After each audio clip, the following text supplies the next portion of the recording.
Welcome to another episode of Threads of Enlightenment. As usual, I always claim this position right here is to welcome our guests because I know they're coming with a couple of things I deem personally expensive. Time. What a precious commodity. 24 hours has been given to each and every man that has ever walked on this planet. Now, what we do with that will determine a lot about yourself. The other is the journey. The journey, as painful as it is, made us who we are. So beautiful and such an expression of love while we are here on this planet. And I want to welcome Louise for coming and sharing both of those things with us here at Threads of Enlightenment. Thank you so much. It's great to be here. And just from what you said about, going on this journey, what I've learned is, it's not really about the destination. I mean, obviously it's the destination, but it's the process of getting to that destination. That's what's truly important and adventurous and exciting and painful and enlightening, all those things wrapped into one if we're open. Yes. Right? That is the key. So introduce yourself as to them and tell us and tell the folks that are listening, how do you serve mankind? Because I told them that's the ultimate prize that we get to experience while we're here.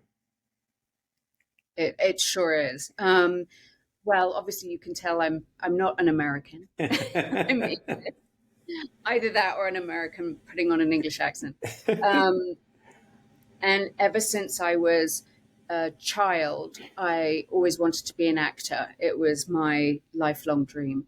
I experienced quite a bit of trauma in my childhood. I witnessed things that I carried around for a very, very long time. Never told anybody about. My mom also got very sick. When I was 15, she got leukemia, and I spent 5 years taking care of her with my grandmother. And then sadly, she passed away. She was 45 years old, and I was and I was 20, and it was this moment where I realized just how fragile our life is, and that in a split second you could be gone. Like, I never thought that I would live without my mom. Yeah. Certainly not at such a young age. And then after she died, after talking with my family a lot and everything, I made the move to Los Angeles, and things didn't turn out the way I had planned. Yeah. My plan was move to LA, get a film by the time you're 23, and, then you're off to the races. I had all those meetings and everything was very exciting. And I really missed my mom. But I trusted that she was with me along the way. I've never been somebody that believes in death. I know there's something else. Yeah. I think the thing that hit me the most the day my mom died was, okay, I know her soul and her spirit are still there, but where? Yeah. Like, where is she? That was the biggest thing. And that, began my journey onto this personal development and self, and discovering who I really was, what my strengths were. But it didn't really come into play until I was pushed into that place. Yeah. I was involved in a very bad car accident. I almost died. I lost the left side of my face. My left eye is now blind. I lost the front left lobe of my brain, and I just found out recently a little bit of the right side. And smell and taste, like,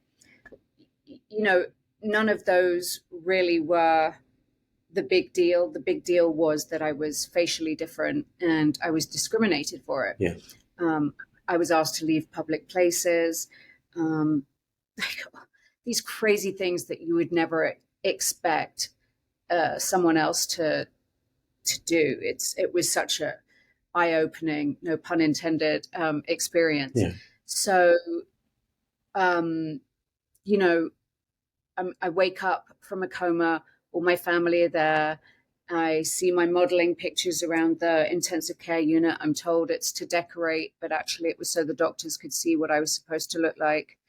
They wouldn't give me a mirror. And when I finally did get a mirror, what I saw looking back at me was not me. It was basically all of the pain and everything I had held in growing up was like on the outside now looking at me. Yeah. Like I was looking at a monster, and the monster was my pain and trauma and vulnerability and anxiety and fear. All of that stuff from my growing up was now looking back at me. And, you know, the biggest thing was, oh my God, I don't recognize myself, but I still feel myself. And it's like, this is just the housing, but it was, you know, I knew at that moment that my dream was gone, my face was gone, and my mom was gone. I had no idea how I was going to come out of this. I'm on the floor in the bathroom of the hospital crying, and then hit with that realization of, okay, you have to make a choice right now. Are you going to face this and move through it? Or are you going to basically let this dictate who you are and how your life goes? And I made the choice to move through it. I knew it was going to be hard. I knew it was huge. It was such a big thing that I was being faced with, that I knew that if I was making the choice to get through it, that I couldn't go back on that choice. And that I had to find the tools to get through it. And then after experiencing how people were discriminating me, screaming I'm a monster and asking me to leave and all of this stuff, I had to get to that place of, okay, it's not about me. That's about them. That's their fear, their inability to understand or empathize, because they're overtaken with their fear and judgment. And that, you know, I had discovered a strength and a courage in myself. And was I going to let somebody's fear and judgment take that away from me? And I wasn't willing to do that. I knew I needed to hold on to every positive thing that I could, only surround myself with positive people, because I couldn't allow any negativity or fear around me, because then, you know, it could take me down, and I just couldn't risk that. And I also knew that how we treat ourselves is how others treat us. So if I was sitting here with you and I was like, oh, well, yeah, no, and like hiding my face and everything else, then you would feel really uncomfortable. So I knew I had to be comfortable with who I was, because that would shine through. So that meant going back through my life, looking at the things that I felt defined me or defined my journey, and working through them, looking at those challenges and finding the tools and the practices that overcome them, so that when those feelings come up again, I can go, okay, you know what? That's from this. It's not real. This was the lesson I needed to learn from that, and so on and so forth. So that's basically the big intro that I can give you into the start of my remarkable journey. Yeah, it's a powerful start. Before, when I had received your stuff with you coming and I accepted your invite, I began to do some reading on you, and I couldn't wait for an audience with you, because I see the need for your story, because a lot of people are trapped within the perception of their beauty. And here is this young woman, especially young girls as well today. Everything is about that. Whole of society is about that. And here you experience trauma to a degree that many of them will not. But yet you were able to move through. And I was very excited to have you on, and those the young girls that will be listening to these, and even the young men. Our society programs us to focus on the outside. That is not who you are. And so I was so excited to have this conversation because I know we would be talking about who you are. So invite us as into this young girl's life when she's there.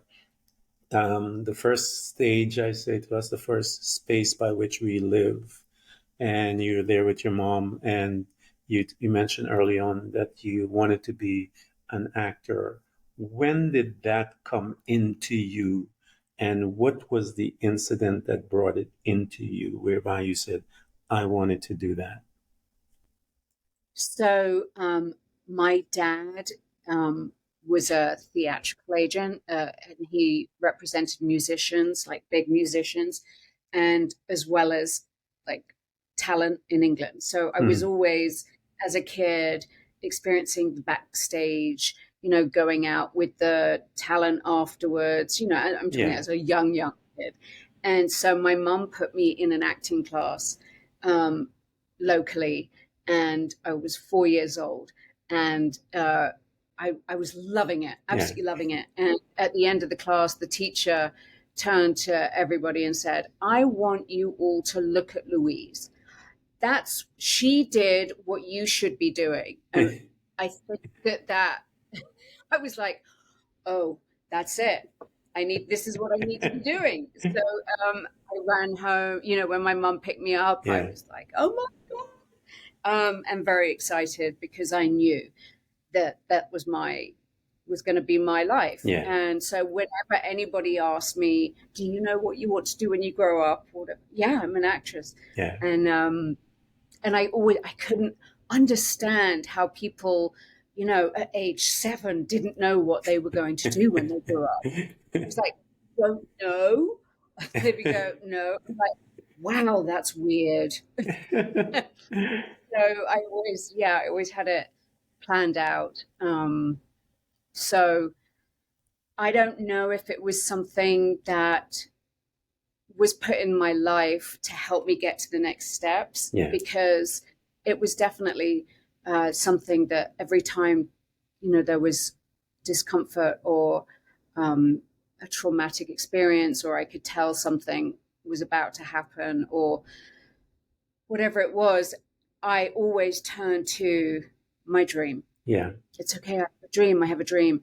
And then, after my mum passed away and I moved to California, that was my dream. And I was told by casting directors that I was leading lady material. I, was told that they were going to write in a role in Beverly Hills 90210 as an exchange student. And I was really, really excited. I felt like life is just beginning. yeah, Um, but little did I know life was just beginning, just in a whole different way. yeah. Um, and I think as human beings, we're very adaptable Yes. if we're open.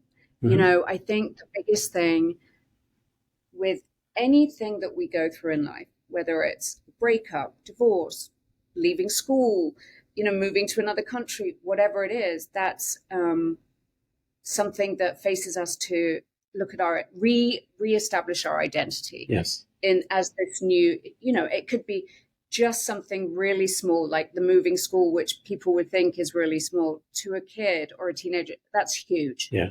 That's huge. And giving yourself permission um, to feel that, acknowledge yourself for Yeah. that. And yeah, like I was saying, the biggest thing is to surrender, accept, and then trust. It's one of the So hardest it's, things, Louise, to do. yeah, yeah, Um, in the journey, we will come to that place many times. And I would tell people, whatever you're wanting and longing for is right beyond that. hmm, But it's waiting for you to make the decision to surrender. right, Your blessing, your next level of anything that is waiting for you is right there. But the only reason why you haven't surrendered yet, and I tell people, is because you haven't decided yet. Um, that's I right. tell them your life will always be circular because you haven't made a decision. One is thinking about it. I ought to do this. I should do Mm-hmm. this. I need to do this. All of those things. And that conversation can be years later. Right. And then one day you are going to have to make the decision.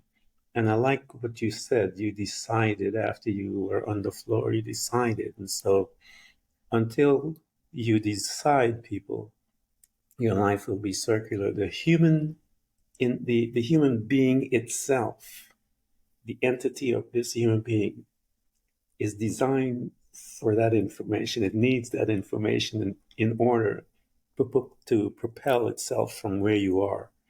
And you Mm-hmm. are denying that information by That's wishing right. and hoping and thinking and not deciding. Make your decisions, and I'm telling you, it'll change your life. Here you are, Louise. You are surrounded by all of this creativity, if you will. And 4 years old, it jumped into you, and you're like, "Yeah, I'm on the way." The 7 year old is all kind of confused. You were focused as a young child. As you're moving through your life, and you are in school, and you're dealing with others, because I know your mom, a young woman, and she gets ill as you're moving through. As you're moving through in your space, what did you begin to notice amongst the world? Young girl, your mom is doing her thing, your dad. How did you feel as an individual? Were you safe? Were you concerned? What was your feeling while you were moving through in your life as a young one coming through? Well, very insecure, very fearful, very anxious. I wasn't living in it didn't feel safe, Mm-hmm. the environment I was living in. Um, and so that was my default. Hmm. I felt like I was somebody that was over emotional. I was told all the time, over emotional, dramatic, oversensitive, all of these things that I was told to believe were terrible traits Wow. and were shameful. Um, when really, as I get older, it's those traits, those character traits that make me good at what I Yeah, am those are the good good at. stuff. Right, because that means I'm in touch with other people's sensitivity. Yeah. Um, and if we don't feel things and really feel them and go through the emotional roller coaster, if we don't feel that, then we're going to keep carrying it around and still feel the pain. And I want to be free Yeah. from all of that. My goal was always, I want to wake up in the morning and not feel anything weigh me down, Yeah. but be able to be like, okay, what's the day got in store for Yeah. me? And that does mean doing the work. But I guess, there were things that, were a lot of fun as Yeah. well Yeah. with my mum was an actor as well, and she did a lot of commercials, and she would drag me to auditions a lot. And a couple times we were going for an audition for her, and I ended up getting the job because the casting director, I remember once she said, my mum had gone for a job for a mattress company. Mm-hmm. And I was sitting in the chair, and the casting director thought, okay, I really want to include the kid. And so she said, do you want to just pretend to be asleep? And I was like, okay. And then my mum got the call from the agent saying, you got the job. And she was like, I did. She goes, no, Louise got the job. So I found that hilarious. And then when I was a baby, I was born in Australia. When I was 18 months old, I was the Vegemite baby. Vegemite is a well-known spread, Yeah. like for I'm toast and familiar sandwiches. with it. Yeah. Oh, okay. So I was the baby in all the commercials, and still today, it plays as a with a collaboration of all the other Yeah. Vegemite commercials. But mine is black and white. Um, and so now they've colorized my cheeks. You're before your time, girl. There you go. Yeah, exactly. But it's crazy because if I meet an Australian and I say I was the Vegemite baby, they're like, "No way! Oh my god! Vegemite babies over here. So, so that was always really funny. Um, yeah, it was definitely my happy place. Yeah. It was definitely my happy place, As and you something I was proud of. as you're moving through, Louise, and you guys got the news of Mom. That news, I know, is a devastating information that one has to deliver to the family. How did you receive it? How did you, um, what did it do to you? And I know that when you got that news, and then it leads into becoming a caregiver as time goes by, and caregivers have go through some tremendous changes as well. But initially, when that news came, what did that do to your family, and what did it do to you?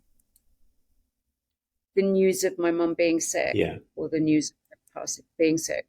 Um, I had just left boarding school. It was the end of my time at school, and my mum came to pick me up. And little did I know that she had already spoken to my boyfriend's mother, who then spoke to my boyfriend, telling, she told my boyfriend's mother that she was sick, and she wanted them to know because she was going to tell me that day.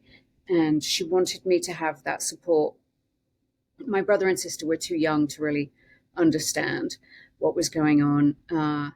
So then, you know, but she told me in such a way, because she was that kind of person that she didn't want her kids to feel any pain. yeah, So she said, I want you to know that I'm sick. And I said, what do you mean you're sick? And she said, oh, it's okay. I have something called anemia. mm-hmm. Um, and they're worried that it might be something called leukemia, but it's, nothing to worry about. And I said, oh, okay. So Yeah, when your mom tells you it's nothing to worry about and you're yeah, 15 years old, it's like, okay, there's nothing to worry about. yeah, And then I went to see my boyfriend, and he was like, are you okay? And I said, yeah, why? And he goes, your mum told you, right? And I was yeah, like, yeah, she's got some like anemia. And then he had to explain. And then, obviously it was terrifying, yeah, and terrifying. It was life, to me, it was life ending. yeah, It was life ending, because I knew it. Yeah, it was. The caretakers definitely caregivers get a really hard time. yeah. What did that do to you as you are watching your love of your life as a young child slowly deteriorating before your eyes? And I know some of those emotions that one feels because I was that to my parents, and I know I'm very familiar with it. What was happening to you, Louise, and how was it getting to you, and how were you trying to cope as you're moving progressively forward, knowing that moving forward is mom's she's going to die? How were you dealing with Well, first of all, first and foremost, I didn't think she was going to die. it? Um, I got to, I was her confidant, and, her daughter, and she kept telling me I was her best friend. So she would always say, I need you to be strong for me, Lou. You're going to come with me to the hospital. You're going to be with me when I have this test, that test. And so I was always with her, and it was scary. Yeah, It was scary, because it was new. But then the scary thing is that then that becomes your new normal, yeah, and you adjust. But that didn't make it any easier, because as time went on, she was on all these drugs, and I didn't understand that they would be messing with her head, yeah, making her angry, scared, in pain, nauseous. Didn't understand all of that. And so when she was feeling those things and she would scream and yell at me, yeah, I took it personally, thinking that she didn't care about me anymore, or that I was this horrible person. yeah, And I wasn't, but I really believed that I was. yeah, And it was something that was said to me as a child too. And so that just it just made the pain and learning how to deal with it that much worse.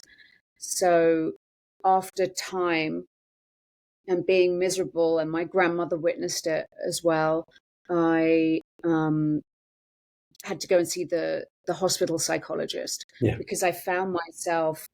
This was after 4 years. I found myself thinking things that would make any caregiver feel guilt and like feel awful about themselves for even thinking this. But apparently, it's what every single person goes through. And that was, you know, I wish this would end. Yeah. I can't deal with this anymore. I wish it would end. And when I told the therapist at the hospital, she said, every caregiver goes through that. It doesn't make you a bad person, it makes you human, because when people are on all those drugs and living with an illness where, there is a possibility of, life ending Yeah. and leaving your kids behind and everything, of course she was going to be terrified. Of course she was going to think those things. And my stepfather and her were divorced, so she didn't have that man to lean on Yeah. and everything. And so everything felt that much more, there was that much more pressure on myself and my grandmother. Yeah. But because she loved us so much and trusted us so much, that was why she felt it was okay to throw sausages at my head and all Yeah. these things that, were really horrible. But, I saw a side to her that I just didn't, until she had passed and until I was going through what I was going through, I didn't appreciate how strong and courageous she Yeah. was. I mean, just mind blowing what that woman did. So that woman, my mother, Yeah. so she was in and out of hospital a lot, and she was in this hospital, and all the kids and all of the adults were in the same ward, all in their own rooms, but on the same ward. So, while people were really sick, you'd see a little kid walking around, and my mum would say, "That's not right.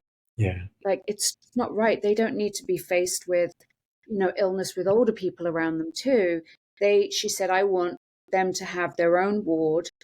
She said, and I see like Mickey Mouse on the walls and them being able to paint all these things. Yeah. And so she set up a charity to raise money to do that at the Wow. hospital. And it wasn't until she died, and there was a gentleman who was dying, and he didn't have any kids or anyone to leave any of his money to. So he said to the doctor, who happened to be my mother's doctor Yeah. too, I want to leave this to a charity. Do you have any suggestions? And so he suggested my mother's. And then 2 years later, the ward was built. I Wow. went to the hospital, and there was a placard with my mum's name and everything outside the ward. Yeah. And I was like, oh, wow. And then I wasn't allowed in because, the The kids and kids. Yeah. everything. And when they're going through chemo, their immune Yeah. systems. But I looked in, and I just felt, this is where she is. This Yeah. is God. Yeah. This is why we're here. That's how you deal with these traumatic experiences, these life-changing challenges, is by using them to help somebody else. Yes. And another reason I wasn't allowed in was because there was an air filter system in there that my mom Yeah. had said that she wanted to be in there so that the kids were not getting any disease or Yeah. anything possibility coming through. And she was saving all those lives. It was just unbelievable. Amazing. Unbelievable. Amazing that Yeah. her mind was moving, designing, and Yep. coming up with something to even see the filter being Yep. a part of the whole presentation, which is absolutely brilliant. And to have that insight is really something else, because it is important when you're dealing with diseases that the air quality um, Yes. prolongs life, and that is why you have hyperbaric chamber and stuff like that, where you're having Right. pure oxygen at a more intense level and so forth that goes Yeah. to the cell to create new cells. So that's beautiful insight that she had. So here you Yeah. are, your mom is going through all of these things you're seeing, and she is reacting from the pain and all of the different things that she is going through. And I'm sure I know that mine, because I used to watch it, my mother, who was this stalwart firebrand, and I could see her, you know, trying to manage herself because there she was, I couldn't do anything. That was her. And I could see the pain. And so I remember being there, Louise, and wanting to die because I was exhausted and all of those different things and feelings that one experience while you're there. As Yeah. mom has now transitioning to the next side, what did that event do to you after you were the caregiver for 4+ years? And because I know you'll have mixed feelings, all of that stuff comes. What happened to you, and how did you manage yourself right there? So my we were meant to go on a trip to Venice, and mom was getting like a chest infection. Yeah, And I'm sure you know when somebody's going through chemo and everything, yeah, because you have no immune system, mm-hmm. most people don't pass from the cancer, they pass from Yeah, some, like cold or pneumonia or mm-hmm. something that it turns to.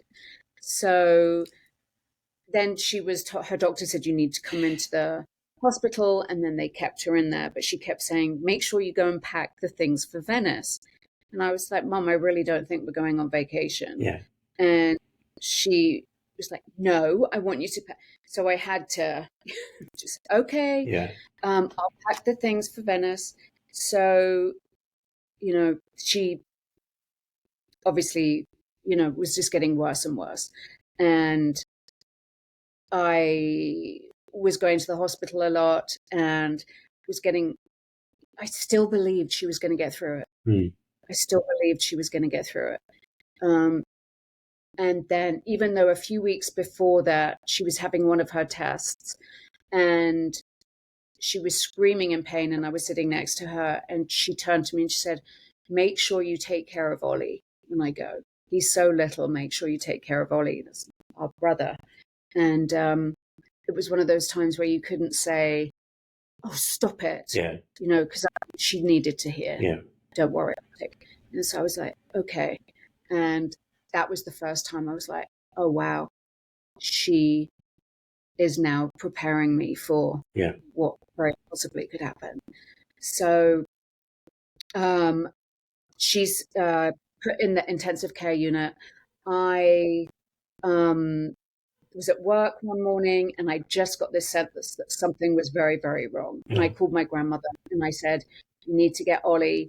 And if we can get Abby, we need to go to the hospital because I feel something's going to happen today. yeah, And sure enough, we went to the hospital and mum was, very weak. We were talking and then we were walking out the room. She said, I love you. Walked out the room. Her friend went in, the doctor went in, and then suddenly all the alarms went off and they all went running in. And you ask, how did that affect me? I was screaming, yeah, absolutely screaming. In that moment, I felt like my life was over.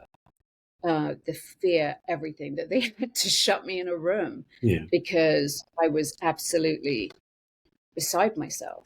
And then the next few days were, going to the doctors saying, it's going to be any minute, we're going to be in there, her friends coming to say their goodbyes. And something happened where I was given this unbelievable strength. And I found myself comforting her friends, yeah, comforting the people that mattered to her. And so um, when my dad and her, who had been divorced for 18 years or whatever, he and my grandmother were with her when she passed away.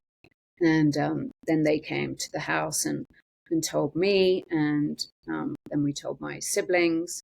Um, and it wasn't, and then life really changed again Yeah. because my brother and sister were sent to live with their father, and our family home was sold. So everything familiar was gone. It was Became like unfamiliar. everything Yeah. suddenly was, and that was hard. Yeah. That was really hard because I didn't just miss my mom and lose my mom, but I missed my family unit. Yeah. Yeah. And that was very, it was a lot. It was a lot. And then a year later, I lose my face, so it's even more unfamiliar. So But, you know, that happened. You moved, mom passed, you transitioned over, and um, the class begins. yes, You moved an hour away, and not an hour. You moved away 1 year later. When you moved within that year, what was happening to this young girl? And she's lost everything. She's displaced. She's located in a different area, new energies, all of these things. The unfamiliar has embarked in her life. How is she managing herself there? um, well, one day I was feeling like panicked, and I went to my mother's bookshelf in her bedroom because I thought, I know my mom, she would have been reading things Yeah. to, make to elevate her mood and to get her recovering. So I found this one book and I started reading it, and it was called The Power Is Within You, and it gave me such an insight, and it gave me peace, and um, it comforted me, which obviously means it was truth because it just rang true. It made me, oh, this is true. What she's saying is truth, Yeah. and that really helped me to start formulating my beliefs, um, my spiritual beliefs, what was okay with me, what wasn't okay with me. Um, What a gift, uh, Louise, for your Huge, preparation. huge What law of a, attraction. yeah, that is, I'm sorry to interrupt, but No, what a wonderful gift to have that book. And that's why I don't believe that anything just happens just to happen. I believe every small thing is a part of the story, it's a part of the music, if you will. When you're listening yeah, to Bolero, it's a small thing. yeah, And the notes are, very mundane. And then it gets into this beautiful, beautiful symphony that is ever encompassing when you're listening to it, and the ecstasy and the pain that is all in Bolero. And then you have this crashing cymbal to yeah, end this song. And to me, that's life. It is mm, very mundane things that happen, but all of it is a part of the orchestra of your life. And what a gift to begin to prepare you for what is about to happen in your life. And so now you have an insight to the inside, the other side of who you are, because this thing about one's beauty and the look is about to turn your world upside down. So you have to find something else. So here you are, you're reading the book, and you said it has caused you to feel uh, connected, powerful, strong. You're moving through as you're healing, as you're getting some insights there. You're walking into your life. Did you take I some need, of those lessons and did you start practicing them, or you just put the book on the side and let it go? no, I needed that comfort so badly Mm-hmm. that I was like a sponge. I Yeah. just soaked it up, highlighted, Yeah. keynotes, which is, I mean, that's all my books these days. Um, and yeah, I started practicing it all, and it became a joke amongst my friends. Yeah. Like, oh, Lou is all airy fairy. And I say, it's okay. You don't have to, believe it. And so my dad and I went on a trip around the world because he had some of his clients playing.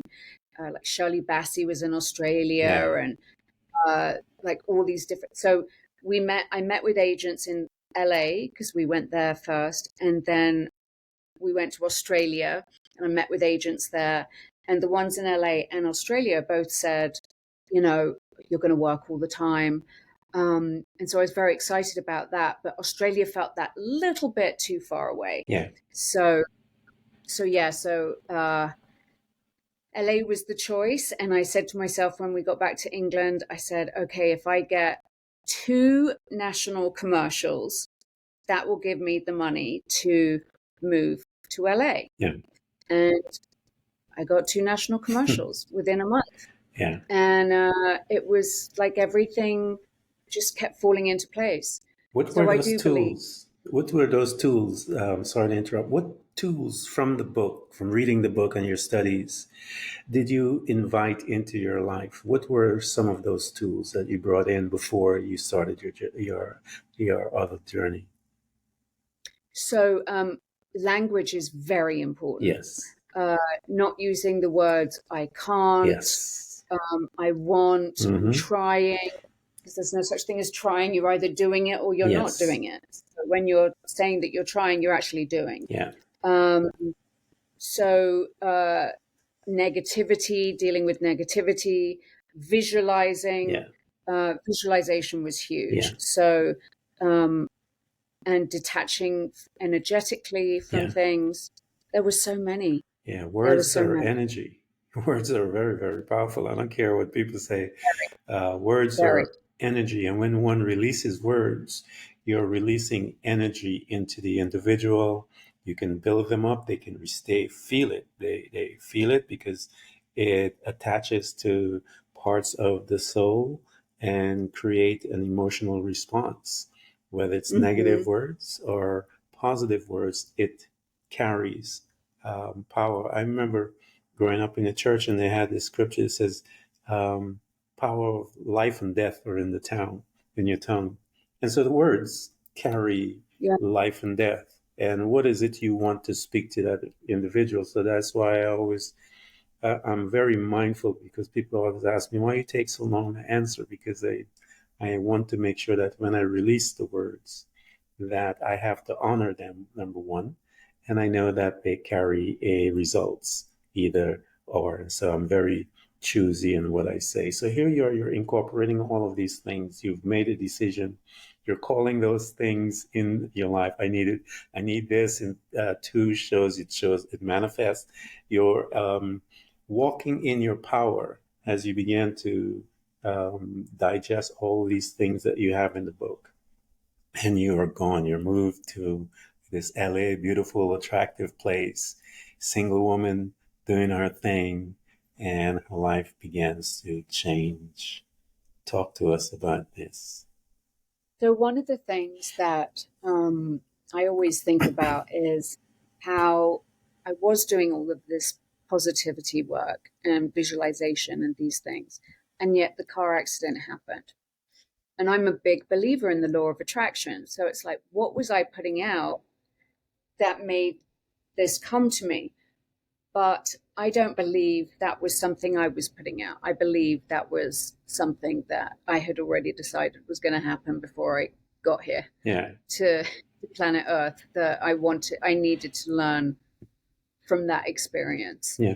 Um, so, yeah. But what the important thing about that is, because I had read all that stuff, it had basically, I had downloaded all that Yeah. information. Yeah. So when I was now in the situation, I dreamt about the car accident the day before it happened Wow. as well.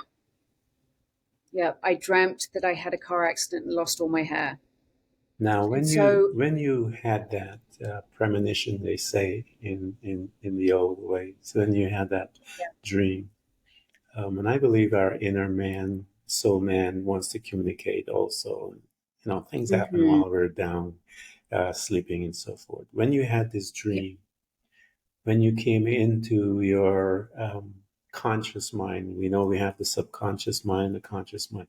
When you came into your conscious mind that following morning, what did you do with that information? okay, this is something that I've looked at this way, and I think because of what I'm hearing from you and your spiritual beliefs, that maybe you'll agree. So I wake up from that dream.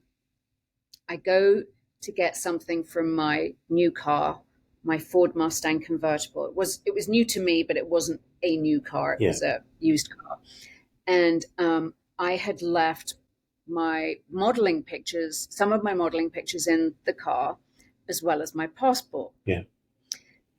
They were stolen, Wow, and then my dream was stolen, and so was my face. So now I wow, really had a new identity because I had to get a new passport. yeah, So I was like, wow, it wow, all went that morning. Everything was, yeah, isn't that crazy? yeah, So, wow.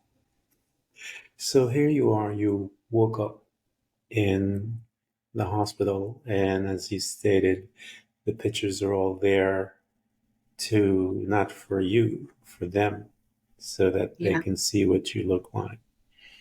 Um, Before you saw your face, Louise, what was the conversation about going on with you? What did you think happened? How were you laying there, and how were you processing your thoughts? What was going on with you? Well, first of all, I had, because of the brain Yeah. injury and damage, I had memory loss really badly. So my memory would basically, I was here for Hmm. 15 seconds and then I would start over. So I could only remember things for 15 seconds and then I would start the same conversation Yeah. again and again and again. So I guess in a way that was quite good Hmm. because I couldn't remember, being told that I wasn't allowed a mirror, that I looked kind of different. Yeah. So when I had been in a coma, and when I came round, I didn't ask any questions. Mm. My best friend was sitting next to the bed reading a book, and she's from England. I didn't ask her why she was there. My dad was there, my stepmother was there. Like there were all these people, and I didn't ask them why they were there. Yeah. So, and all of my friends that weren't allowed into the intensive care unit, um, they did a recording of them all to play to me while I was in the coma. Yeah. So a friend of the family recorded like 20 of them, then played it to me.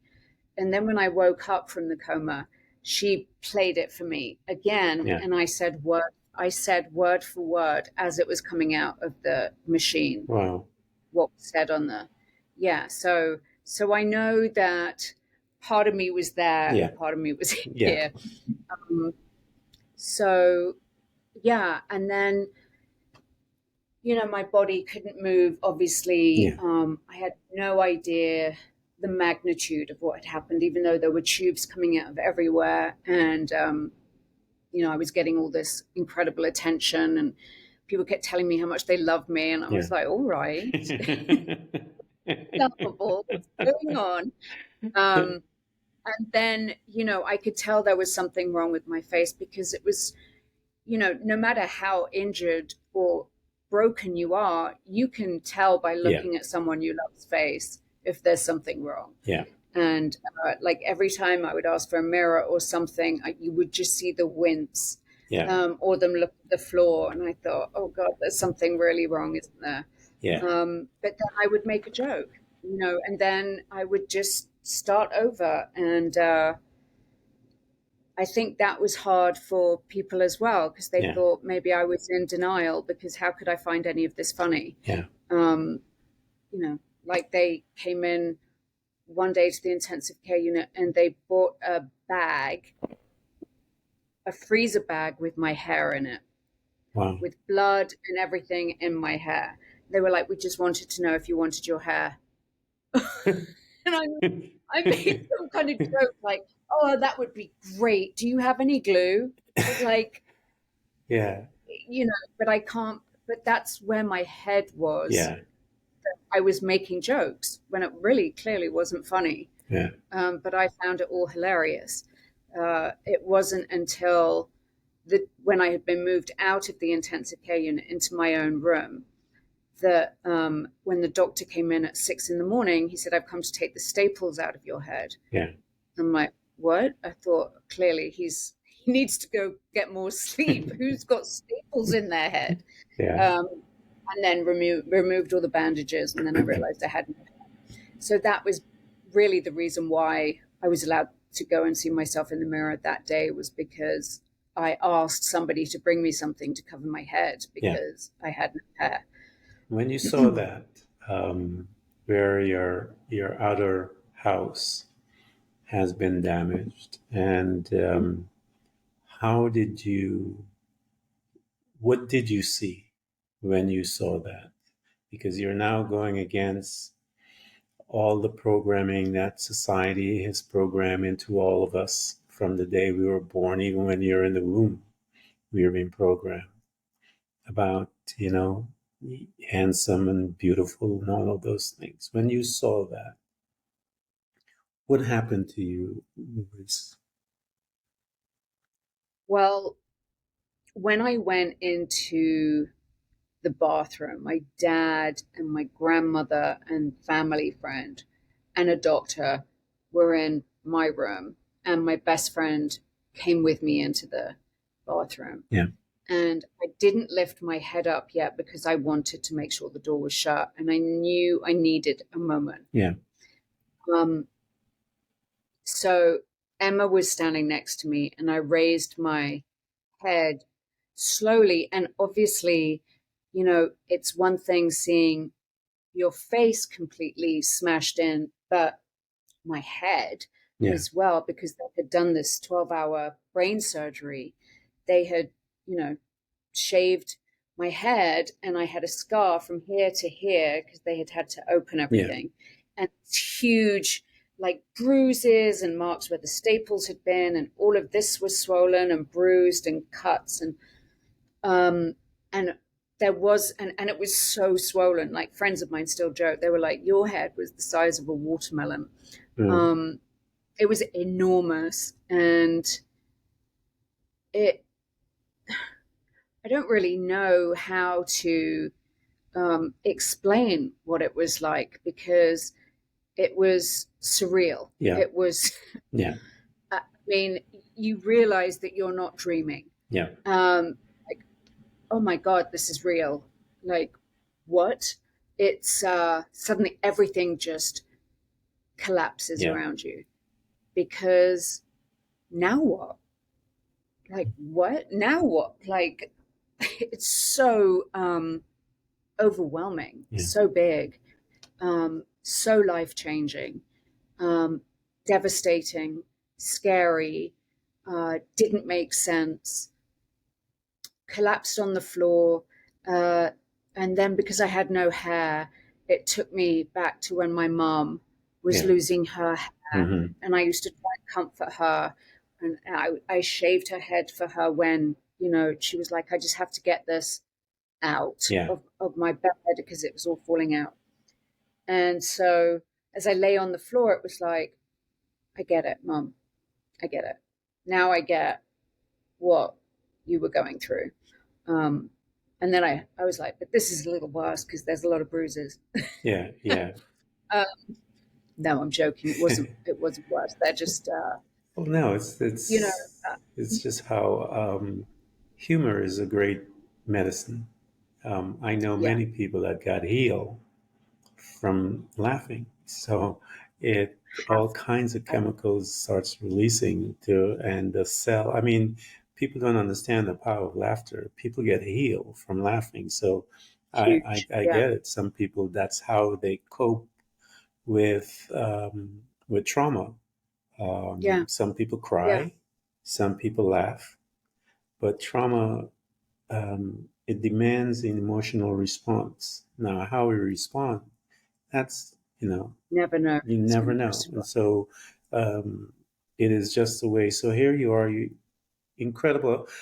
I'm taking this to ask it in a way because I want the listeners to understand that the value of you, that you're much more than just the outer part of you, that body. Yes, And so this is why I was very careful in asking and pulling those things out of you, Louise, to bring you to this place. Here you are on the floor in the hospital. The reality of all of that hits. How long was it? Because I know then the darkness begins to walk into the space of your mind on a daily basis. All of it starts to come in, and the negative languages begin to break through, if you will.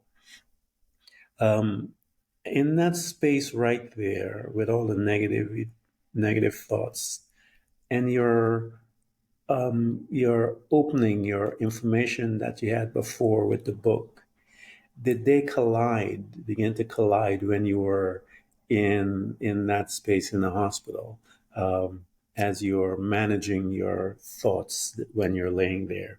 Did that collision begin to happen there, and how did yeah, you begin to manage that? absolutely.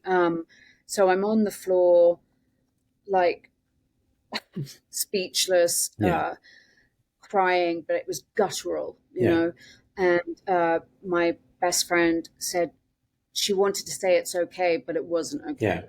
And she didn't say it's going to be okay because she didn't see how it could How be it could, okay. yeah, Um, so while I was down there, I could hear, I remembered my mom yeah, and strength and courage that she'd had. And I was like, okay. And then her voice was, you can do this, Lou. You can do this. Um, and then, yes, the words from the book, yeah. from Louise Hay's book, came out. The power is within you. Wow, It's all about perception. I like remembered. It's so weird saying this. People are going to be like, "What? You're on the bathroom floor, all of this, and then you're remembering this." yeah, I remembered how what we put out, we get back. yeah, So the fact that I was so positive and I really believed, like I knew that I was going to get those two commercials, and so I got them. yeah, So I knew I had to feel this, and so I just thought, okay. Because the weirdest thing is, I never doubted God wow. for Hmm. everything. The first traumas as a kid, I still would get on my knees every night and pray to God Yeah, as a kid. And then, when my mom passed away, I didn't question God or why me yeah, or why us, why her, none of that. And then when this happened, I didn't either yeah, because it was more like, God, help me. yeah, Please show me the way. And then hearing my dad on the other side of the door say my name and his voice cracked. And I yeah, was like, I cannot do this to my family. They've just all been through so much. I just can't, I have to show up and be strong, and nothing can put you more into the moment than something like this. yeah, You can't go to 10 minutes away or go to the past or go to tomorrow because you're really grounded in the moment. yeah. Here you are. Yeah, that is a powerful place to be in, grounded in a moment. Um, the reality of, wait a minute, you know, you inside, I'm going to need your help. So when you move Yeah. from there, Luis, and you're now, as we stated earlier, the human body and mind and soul and spirit, all of us, is designed for us to make a decision. And once Yeah. we decide, we then will implement, we will bring in the tools necessary for us to get to where we just spoke and said we want to get to. You had Yeah. glimpse of this in your life with calling things that are not as though they were. You're calling all of those things. Those are the stuff I tell people. We are creators, and we Mhm. call situations into our world because we are creators. And when you get that mindset, you would be amazed how quickly it happens. So here you are. Go ahead. Go ahead. You were about to say I was something. going to say, yeah, I was going to say, yeah, it's nuts because it's like you're saying to the universe, I'm ready. Yeah. I'm in that place where I can take what you're going to give me, Yeah. information and experiences, because now I'm ready to use that and transform it. Yeah. So here you are now. The stuff is really going to start right here. Talk to us. Invite us to some of those conversations because the conversation is always with ourselves. It's not the ones on the outside. It's when they're all gone, because at that time when they're visiting, we're laughing, we're entertained. But when they're gone, it is our thoughts and our belief that we are now going to begin to rewire one aspect of our mind that is telling us you are done. And then the other side, you're going, no, no, no. And so this conversation um, needs a winner. And that winner will determine where you live, how you live, That's what happens. As you begin to engage, Louise, invite us there because I can sense that you have this world that is you had a chance to be in it, the actors and the that world is about your looks. The whole industry is about your looks, and here you are looking in the mirror, laying in the bed, realizing, I don't have that. What is it I have to have? And so, what was that switch like as you began to make it? um, well, first of all, just that realization that, hang on a second, I'm still me. Yeah, Who's that? yeah, um, and also navigating my way around other people's comments yep, and their thoughts and strangers and like I really didn't want to leave the hospital. The day they said I could leave the hospital, I was like holding on to the hospital bed like, no. And most people aren't like that in hospitals, but I knew it was because they'd saved my life, so yeah, I didn't feel safe anymore. So I yeah, felt safe with my doctors, and I became very close to the nurses too, who were just lovely. And even in LA, this is so yeah, ridiculous. It's about who you know, because somebody we knew was able to move me to the VIP ward. yeah, I mean, like the VIP floor, you still have your own rooms. And the nurse had came running in and said, Miss Audrey Hepburn is in the room next door to you. And I felt like, she's my idol. So I was, oh my God. Um, so, when everybody left and everything, it was not as bad as you would think because of my memory loss. yeah, So I didn't have time to dwell because then yeah, I would be on something else. yeah, Um, and I was very chatty, yeah, like, because there was so much love. yeah, There was so much love from my family, my friends. The phone was always ringing, and people I hadn't seen for, like, since I was 5 years old were yeah, calling, family, friends, everybody. And when you have that around you, it's very hard to go into a ugly yeah, place. negative state. You're surrounded by so much Yeah, love and beauty. And, you know, to realize that you are loved that much or that you have that much support, I was very, very lucky because I know not everybody has that. yeah, Um, so to have that was it carried me through. I Yeah. don't know if I would have got through it, had I not got that. Yeah. I definitely was told that I was in denial a lot, Yeah. and I obviously didn't understand the magnitude of this, that, and the other, because I just, once I made that decision Hmm. on the bathroom floor Yeah. to face it, and for me to dictate the circumstances, Yeah. dictate how the circumstances were going to be, rather than the circumstances dictate how Yeah. I was going to be. Yeah. Um, Once I made that decision, everything was, I was committed. Yeah. So if I felt myself going down a little bit, I'd say, you've got 10 minutes Mm. and then you're done for the day. So I give myself 10 minutes a day to let out any fear, any insecurity, any self pity, any of that. And then I had to pull myself back, because I couldn't afford Yeah. that much time and negative energy, because I'm very aware that what you put out, you get back. Yeah. It is So, powerful, man. That. oh, huge. I'm listening to you talk, Louise, and I'm amazed at the power of the woman I'm talking to, because I can only imagine the dark place because of the industry that you belong to and how they pushed this. I mean, they were.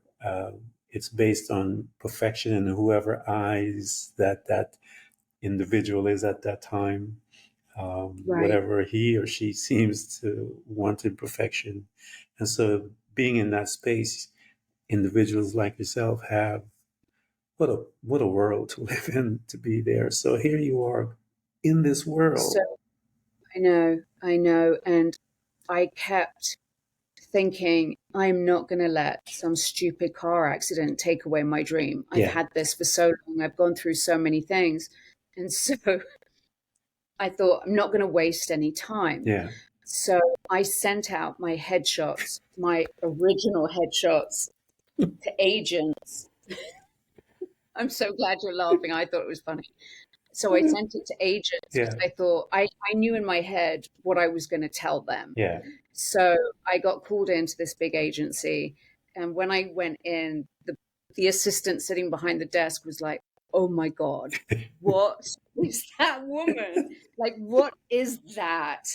Um, and so I thought, don't say anything to the assistant. And so she was like, okay, I'll let her know that you're here. And then I heard her like, I don't know if you really want to see this.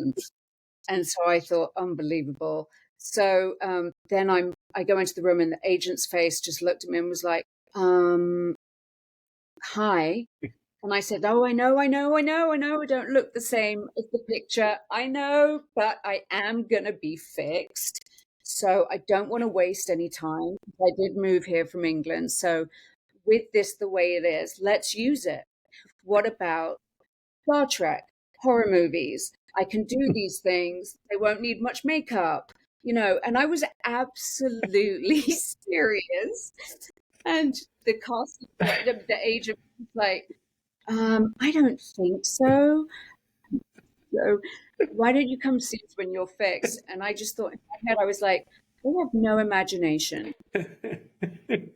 So that is how I was dealing with those kind of That things. is brilliant, though. It's absolutely brilliant. I love your, um, I love it. I just love your mind as to how you approach it. And I tell people the perspective that you have within your situation will determine how long you're in your situation. Mhm. And It's so, true. learn to, and it's not a big lift. I always tell them it is not a big lift, it is very small adjustment. Right. All it takes is your time. Um, One of the things that when I talk to folks about, and I call it finding your statement of faith. And the reason why I Mm, say that is because when you find that, because of your circular living, when you find your statement of faith, it is something that you believe no one else does. You believe it so much you will then implement the process to make that a reality. Those that have not understand your personal statement of your faith will say to you stuff like, you're in denial. You don't Mm-hmm. understand what has happened to you. You really Mm-hmm. don't have a grasp of it all. All of these Her brain wonder, damage is so bad she can't stop laughing. there you go, all of those things, but they weren't on the floor. They weren't Right. that person that made that statement. You believe it so much, it Mm-hmm. is a part of you.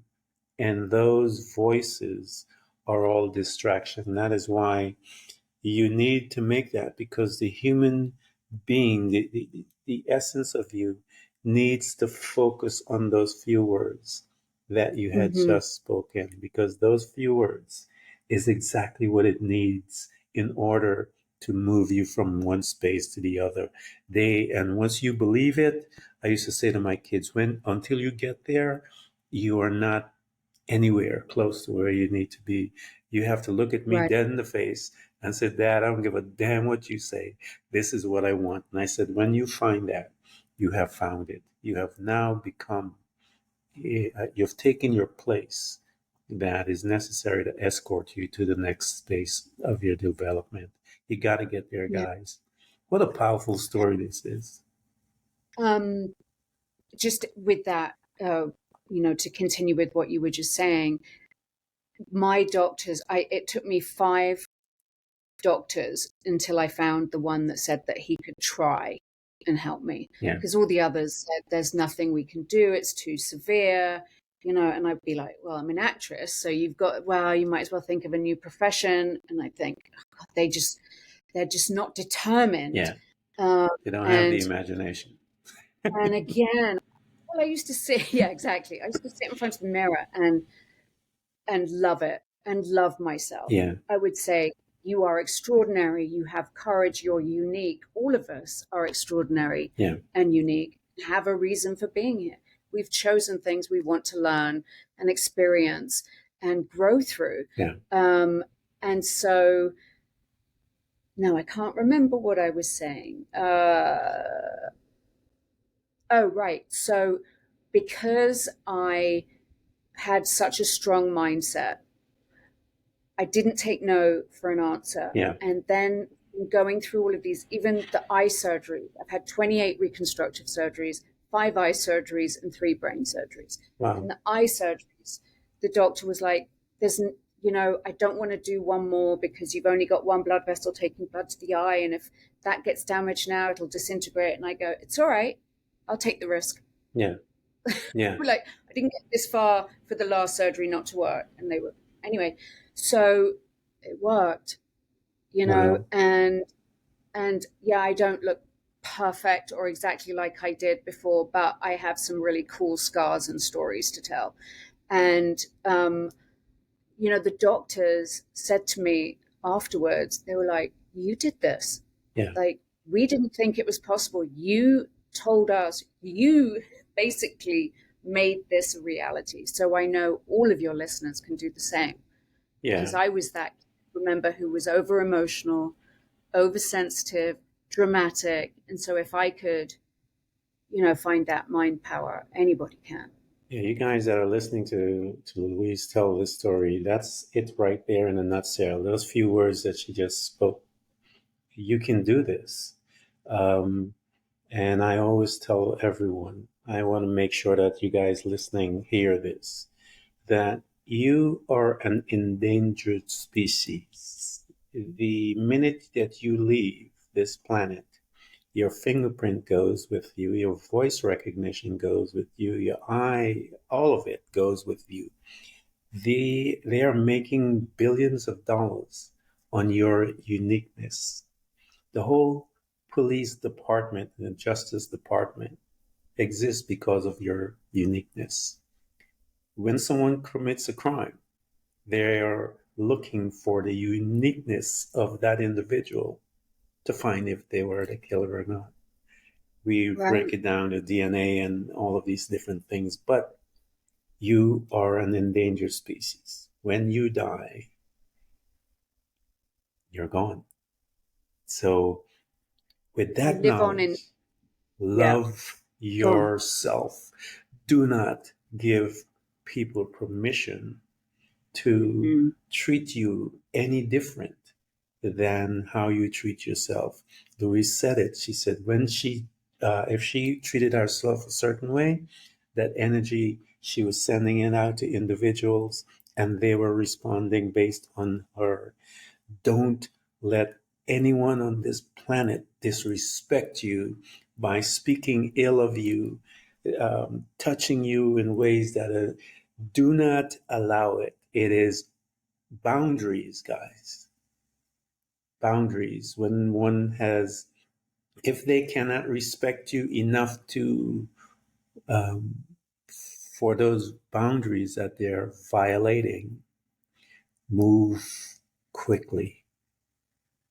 right. Move And if somebody quickly. says something that hurts you, or that feels like a judgment, or isn't in line with your truth or your higher purpose, it's because it's not It's not you. good what they're saying. Yeah. Yeah, they're not meant to be around you right now. It's Yeah. really important to get that support system in place. Yeah. And Control for your people that energy. right, and for people that don't have the family, let's say, or the friends, there's always somebody Yes. who wants to support you. And I work on that with my clients. You know, I want to make sure going through the work with them, I also want to make sure that they have that support system in place. So moving forward, they know where to go for certain things. Yeah. All of you guys that are listening to this story have been listening, and I wanted to walk with Louise through so that and all of you, the listeners, can hear what she has gone through and where she is now. You guys going to get to see the video. She's a beautiful woman. She doesn't look anything like what you would think.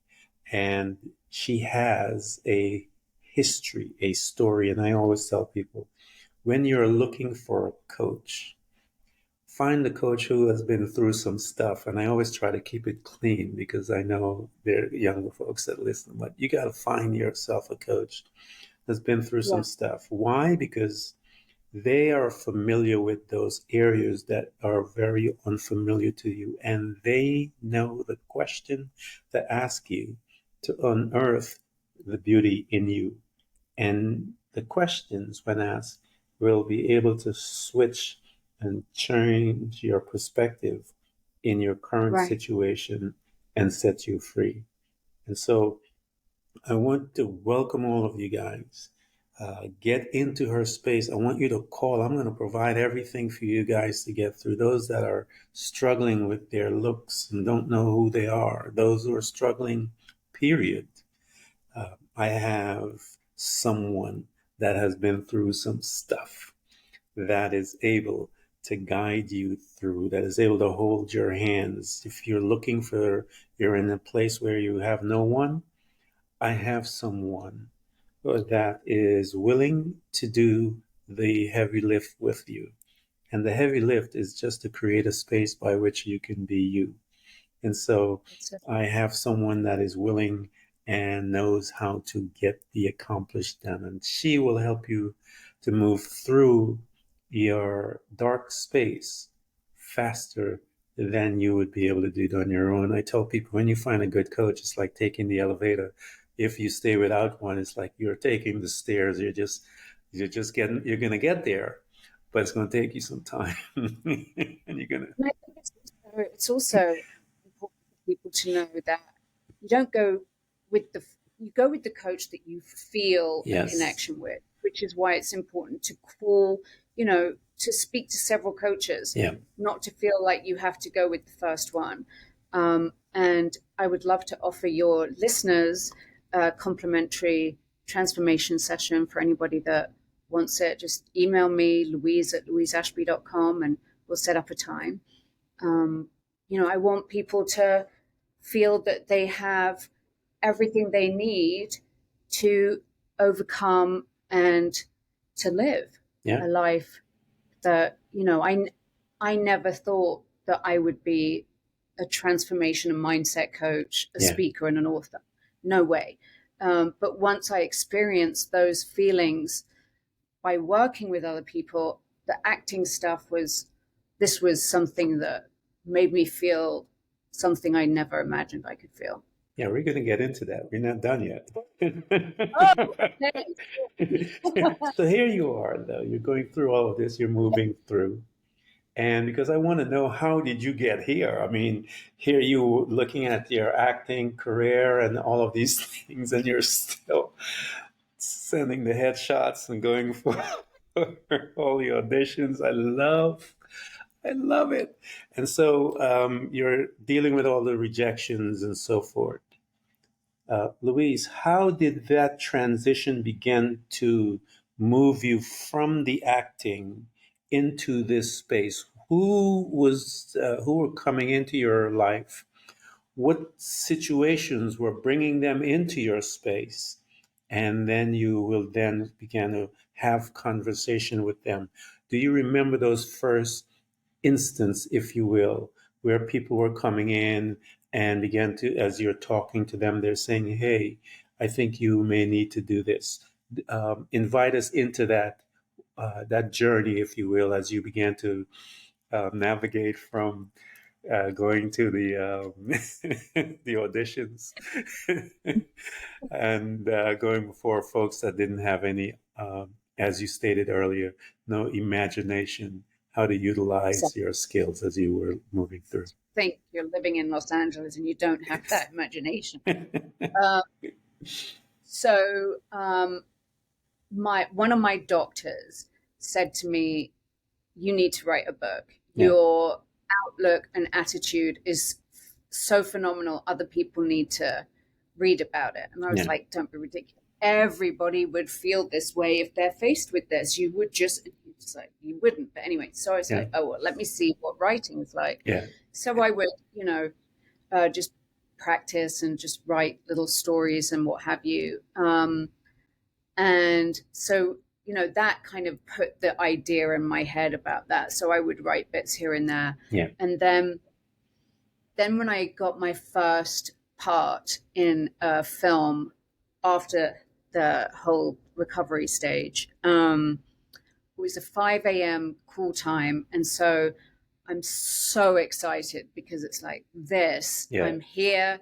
I've got, nobody knows I've got 200 metal bolts and plates holding my head together. yeah. Nobody knows all this stuff. So I go into the makeup trailer and the makeup artist working my face. And I was like, "You're going to put lots of makeup on, right?" And she's like, "Well, no, you don't need lots." And I was like, "Oh, I do." Anyway, then the main actor comes into the makeup trailer and he's on my left, which is my bad side. Yeah, And so then I'm a little uncomfortable. And then he says, "Oh my God, they've done an amazing job on you." And I turn to look at him and he goes, "You're in the death scene, right?" I was like, "No, this is my face." And he was mortified. I was, because most people would have gone, "Yes, I am. Yes, I am. Put me in the death scene. Just put me in the death scene." yeah, But no, I was like, "No, this is my face." His face. And then he told me he'd had a car accident when he studied in England, blah blah blah. But I felt so uncomfortable yeah, when he did that. That I felt like that girl that was being wheeled out of the hospital in a wheelchair and yeah, being stared at.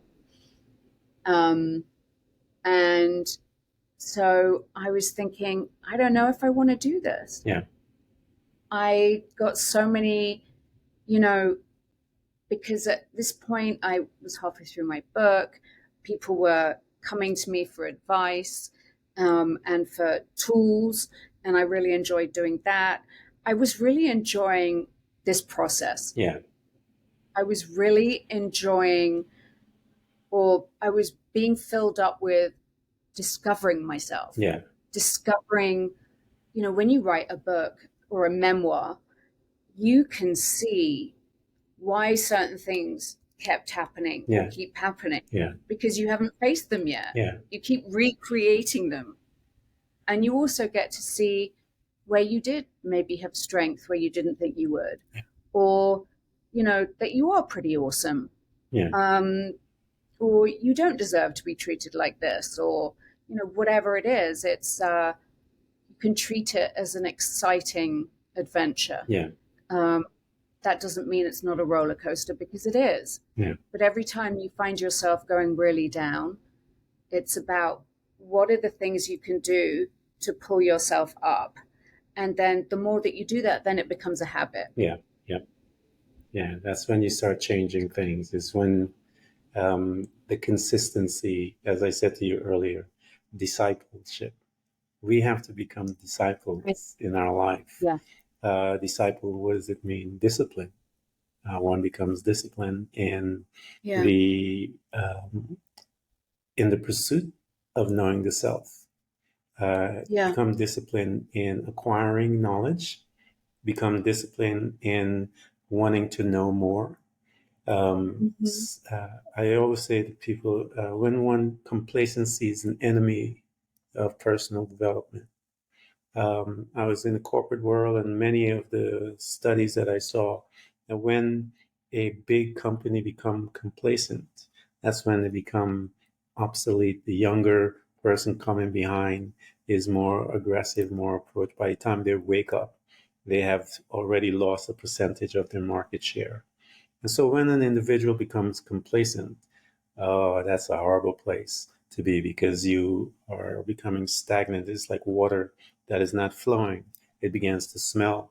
And so one must always desire to be moving. I always tell people, keep moving, because you Yeah. don't want to be a stagnant water hole, if you will, because all kinds of critters are attracted to Yep. that kind of stuff, and you don't want to those critters or energy, people, all kinds of stuff will start coming into your life because you're stagnant. And so be very mindful of your progress, your discipleship. It is very, very important. So here you are, you're beginning to notice some things shifting. You're experiencing an emotional high, a constant awareness that you love talking with people, engaging, and that begins to do something to you. What did it begin to do to you? Um, it began to shift my dreams. Mm-hmm. It shifted my perspective.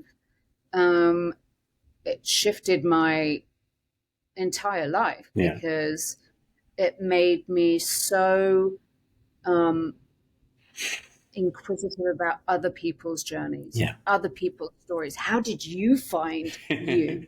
yeah, How did you realize that you had this, this, and this? Um, and that is more like magical than yeah, anything, even though you might have to go through a lot of pain to get there. yeah, It's pretty astounding. yeah, So I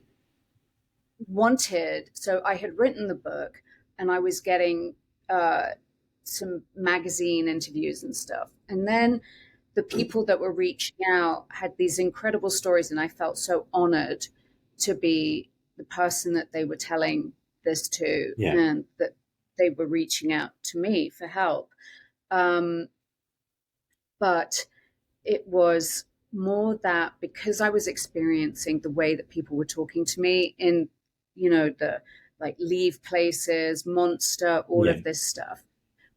I'm strong, but a lot of people aren't. And I felt like, you know what, I'm going to be the voice for everybody that could be feeling this, because it's not fair. yeah, And for the people judging us, it's like, you have no idea. We're so much stronger than you, yeah, because you're in judgment because you're afraid. Look at that. yeah, We're looking at our stuff. Maybe you need to look at that. yeah, Um, so it's just about, what are you going to take personally and what are you not going to take personally? Because I don't want to I've had to learn, and I continually have to learn about what I take on, because whatever I take on is going to affect my day and my relationships and my progress. yeah. Um, and so that's when I spoke to my doctor and said, I want to start helping people going through facial disfigurement, so that they know they can get through anything. And so that's what I started doing.